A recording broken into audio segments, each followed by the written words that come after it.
Bonjour, ce qu'on va voir aujourd'hui, c'est un sujet de bac un petit peu remasterisé. Donc vous n'êtes pas sans savoir que maintenant que l'épreuve est repassée en juin, eh bien, il y a des chapitres qui n'y étaient pas quand l'épreuve était en mars. Donc ça veut dire que désormais, il y a les équations différentielles qui peuvent tomber le jour du bac. Donc on se replonge sur des exercices de type baccalauréat de l'époque où elles étaient encore au bac. Voilà, on peut imaginer que ça ressemble un petit peu. L'exercice qu'on va présenter aujourd'hui, du coup, c'est un exercice un petit peu remasterisé de Pondichéry, avril 2006. Voilà, c'était l'exercice 4 à l'époque qui portait sur les équations différentielles. Alors, pourquoi je dis remasterisé? Parce que j'ai modifié un petit peu les questions. Donc, vous pouvez trouver le sujet en lien juste en dessous, dans la description de la vidéo. Et pour que ce soit un petit peu plus tourné au goût du jour. On imagine assez mal que des phrases assez lourdes, comme c'était le cas à cette époque dans les questions, réapparaissent dans les nouveaux sujets. Voilà. Alors, ça n'engage que moi, encore une fois, mais je pense que ce serait reformulé un petit peu de la forme de ce que j'ai mis dans le sujet. Voilà. Cela dit, exercice relativement embêtant en général pour les élèves. Il y a un changement de variable, les changements de variables sont assez peu appréciés. Donc le but c'est de le travailler pour que vous puissiez être à l'aise dessus. On y va. Alors on nous dit, un laboratoire de recherche étudie l'évolution d'une population animale qui semble en voie de disparition. En 2000, une étude est effectuée sur un échantillon de cette population dont l'effectif initial est égal à 1000. Cet échantillon évolue et son effectif, exprimé en milliers d'individus, très important, est approché par une fonction f du temps t, exprimée en années à partir de l'origine 2000. D'après le modèle d'évolution choisi, la fonction f est dérivable strictement positive sur 0 plus l'infini et satisfait cette équation différentielle. Bon, très bien. Donnez toutes les solutions définies sur 0 plus l'infini de l'équation différentielle E' qui est inscrite ici. Alors, si on veut comprendre un petit peu la philosophie, ici, en gros, dans cet exercice, vous avez une équation différentielle qui n'est pas du tout une équation du type y' égale ay plus b, comme ce que vous avez appris dans votre cours qui est à votre programme. Donc, le but, c'est de résoudre cette équation différentielle qui ne rentre pas dans le cadre du cours. Vu qu'elle ne rentre pas dans le cadre du cours, on va utiliser un changement de variable pour se ramener à une équation différentielle qui rentre dans le cadre du cours, qui est celle-là. Voilà. Donc ça, c'est pour décoder un petit peu l'exercice. Et ils fonctionneront quasiment tous comme ça. Dès que vous avez une équation ici différentielle qui ne rentre pas dans le cadre du cours, eh bien, vous aurez un petit changement de variable à faire. Donc dans un premier temps, on vous demande de résoudre celle qui rentre dans le cadre du cours. Donc cette équation, alors dans votre cours, vous avez appris à résoudre les équations de la forme z' égale az plus b. Donc premier point, vous pouvez le faire remarquer au correcteur en disant cette équation est de la forme z' égale az plus b avec a qui vaut 1/20 et b qui vaut moins 3/20. Donc vous avez appris à résoudre ces équations ici différentielles dans votre cours. Directement, vous pouvez donner la forme des solutions de cette équation. Donc les solutions de E' définies sur 0 plus infini sont les fonctions définies pour tout t appartenant à 0 plus l'infini par, eh bien, du coup, z de t égale, donc votre cours vous dit une constante, donc moi je vais l'appeler c, peut-être que vous l'avez appelé k dans votre cours, fois exponentielle de a fois la variable t, donc a, on a dit qu'ici c'était 1/20, donc 1/20 de t, plus, eh bien, une constante, et la constante vaut moins b sur a. Donc ça, vous pouvez le réciter comme étant du cours, moins b sur a, donc ça fait moins 3/20 sur a qui vaut 1/20.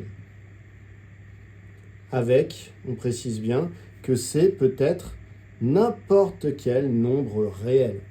Alors des fois, vous avez envie de mettre c qui appartient à l'intervalle ou appartient à la variable. Ça n'a rien à voir. C peut être n'importe quelle constante, n'importe quel nombre réel, y compris 0. Dans ce cas-là, ça vous fait la fameuse solution particulière que vous trouvez qui est constante. Mais donc, voilà, c appartient à R. Alors ça, on peut l'écrire un tout petit peu mieux quand même. Donc c'est égal à c fois exponentielle de si vous voulez, t sur 20. Et là, ici, moins par moins, ça donne plus. Et ici, j'ai 3 sur 20 divisé par 1 sur 20. Alors, vous savez que ça fait 3 sur 20 divisé par 1 sur 20, ça revient à multiplier par l'inverse de 1 sur 20. Donc, fois 20 sur 1. Donc ici, on peut simplifier. Et ça nous donne finalement 3 sur 1, donc 3. Voilà. Donc, vous avez, donc on peut mettre comme ça, c'est-à-dire z de t égale c fois exponentielle de t sur 20 plus 3 avec eh bien, c qui appartient à l'ensemble des nombres réels. Voilà, donc on passe à la question suivante. Question 2. Question 2, on va rentrer un petit peu plus dans le vif du sujet. Soit f une fonction dérivable strictement positive sur 0 plus l'infini. On définit alors la fonction g par g est égal à ln de f. Alors on peut définir cette fonction g, puisque vous savez que dans un logarithme népérien, eh bien, on ne peut mettre que des choses qui sont strictement positives. Et on vous dit que f est une fonction strictement positive sur 0 plus infini. Donc ça veut dire que si on met un t à l'intérieur de f, un t qui appartient à 0 plus l'infini, eh bien son image est strictement positive. C'est-à-dire que f de t est strictement positif, c'est-à-dire que f de t peut très bien être mis à l'intérieur d'un logarithme. Donc la fonction g est bien définie sur 0 plus l'infini. On nous dit démontrer l'équivalence suivante. F est solution de E, donc celle-là, si et seulement si g est solution de E', c'est-à-dire de celle-là. Alors, bien souvent, quand vous n'arrivez pas à ce type de question, c'est que vous ne comprenez pas trop ce que vous devez faire. Voilà. Donc, le but, c'est de démontrer, vous avez que si on a une fonction f qui est solution de E, alors on a la fonction g, donc g qui était définie par ln de f, et bien qui est solution de E'. Donc, il faut montrer que ces deux choses sont équivalentes. Ces deux propositions sont équivalentes. Du coup, qu'est-ce que ça veut dire? Alors là, la petite difficulté, c'est qu'on vous parle d'une fonction f, or dans les équations, il n'y a pas de fonction f, on vous parle d'une fonction g, dans les équations, il n'y a pas de fonction g. Mais en fait, ce qu'on vous dit, c'est qu'il faut montrer que f est solution de E, f est solution de E, ça veut dire quoi? Ça veut simplement dire que vous pouvez mettre des f à la place des y. Donc, f est solution de E, ça veut dire que f' vaut bien moins 1 sur 20 fois 3 moins ln de f fois f. Voilà. G est solution de E', ça veut juste dire que quand vous mettez G dans l'équation est vérifiée. Donc, ça veut dire qu'en fait, G' est égal à 1 sur 20 fois G moins 3 sur 20. Voilà. Déjà, il faut bien avoir compris ça. C'est que dans l'énoncé, vous avez des Y et des Z, mais en réalité, après, on vous fait raisonner avec des F et des G. Alors, voilà. On aurait très bien pu vous dire, montrer que si Y est solution de E, Y est solution de E, si et seulement si, Z est solution de E'. Peut-être que vous auriez trouvé ça plus facile, mais bon, l'énoncé a choisi de prendre des nouveaux noms de fonctions. Voilà, F et G. Donc, il faut montrer que cette équation est équivalente, finalement, à cette équation-là, sous couvert de ce changement de variable. Donc ça veut dire qu'en gros, ici, en faisant des petites manipulations sur cette équation différentielle, les petites manipulations, ça va être simplement que je vais essayer de me débarrasser des f partout pour faire apparaître des g. Et visiblement, en essayant de faire ça, je vais obtenir celle-là. Ou alors, je fais le contraire, je pars de ça, je fais mes petites manipulations en remplaçant les g par des ln de f, et j'essaie de montrer par équivalence que j'arrive à cette équation-là. Alors là, c'est un petit peu à vous de choisir. Ce que je vous conseille au préalable, avant de vous lancer dans le changement de variable, c'est deux choses.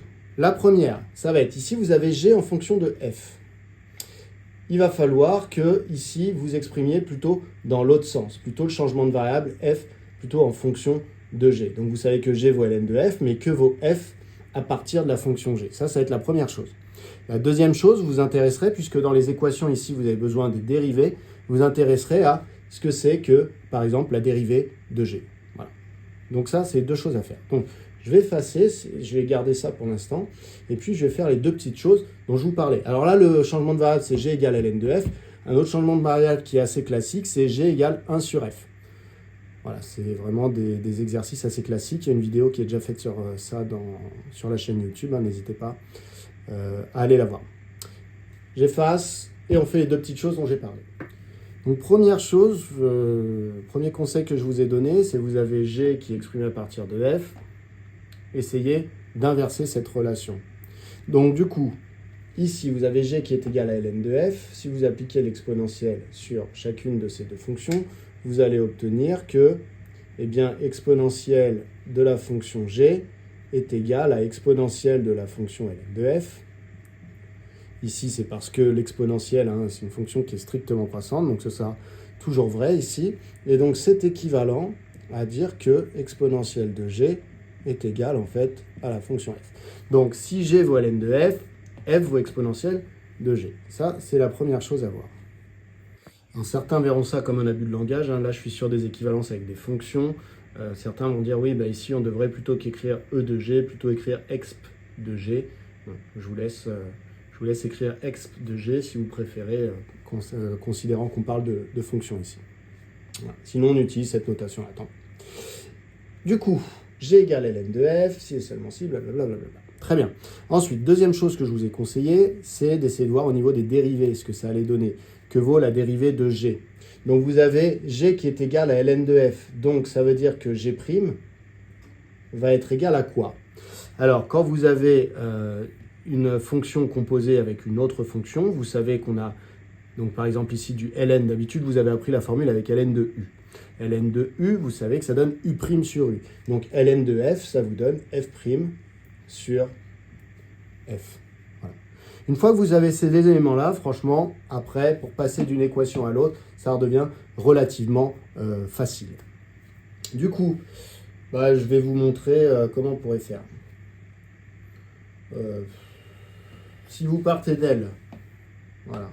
Si vous partez d'elle, vous pouvez réagir assez rapidement. Vous voyez, en divisant par exemple par f, partout. Donc ici, vous n'aurez plus le fois f. Vous aurez un divisé par f ici, vous aurez refabriqué g', vous tombez directement sur celle-là.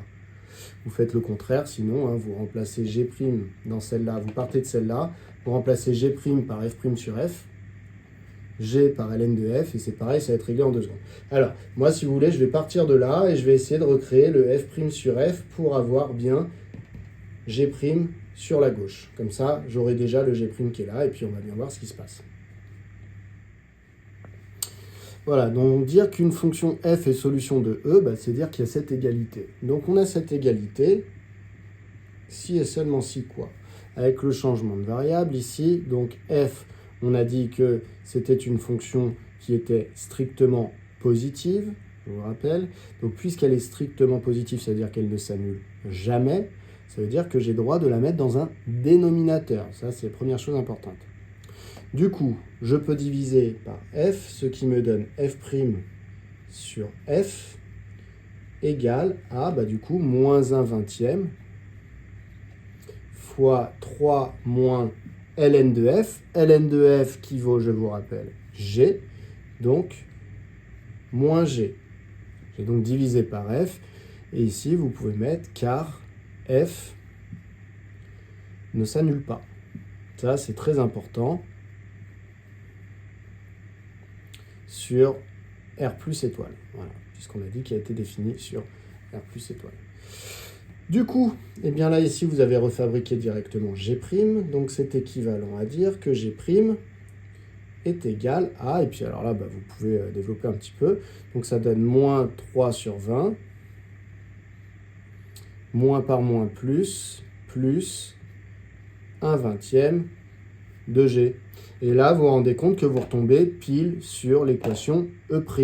Donc ça veut dire que si vous avez ça, enfin, cette assertion-là est équivalente à celle-là, ce qui veut dire que f est solution de E, c'est équivalent à dire que G est solution de E'. Voilà, donc vous voyez, finalement, c'est pas si long. C'est une question qui paraît complexe, alors elle l'est un petit peu, hein, mais finalement, on s'en sort assez bien. Alors là, vous pourriez dire, oui, mais regardez, ici, vous nous avez écrit ça, vous nous avez dit de l'écrire, mais finalement, ça ne nous a pas servi. Alors c'est vrai qu'ici, ça ne nous a pas servi, mais je vous dis par expérience de l'écrire, parce que de temps en temps, ça ne nous paraît pas si évident de partir de celle-là pour arriver à celle-là, et d'avoir une vision de comment exprimer f à partir du moment où on a g, eh bien, de temps en temps, ça nous aide bien, voilà, pour tout vous dire. Donc ici, ça ne nous a pas servi, mais ça pourrait vous débloquer une autre fois.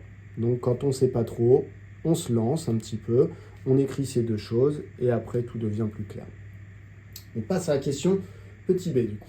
Donc la question 2b, on nous dit en déduire qu'il existe un réel c, tel que pour tout t appartenant à 0 plus l'infini, eh bien f de t finalement c'est l'exponentielle de 3 plus c exponentielle de t sur 20. Alors on vous dit la notation x désigne la fonction exponentielle, bon ça vous le savez, hein. Voilà. Mais on vous le reprécise ici. Donc, il faut en déduire qu'il existe un réel c tel que pour tout t appartenant à 0 plus infini, f de t s'écrit comme ça. Alors, petit rappel, f, dans l'exercice, c'est la fonction qui nous donne le nombre d'individus en milliers, eh bien, on nous a dit qu'elle vérifiait cette équation-là. Donc ça, je vous rappelle ça. F vérifie cette équation-là. Donc si f vérifie cette équation-là, c'est qu'elle est solution de E. Alors f est solution de E si et seulement si G est solution de E'. Et je vous rappelle que G, c'est ln de f.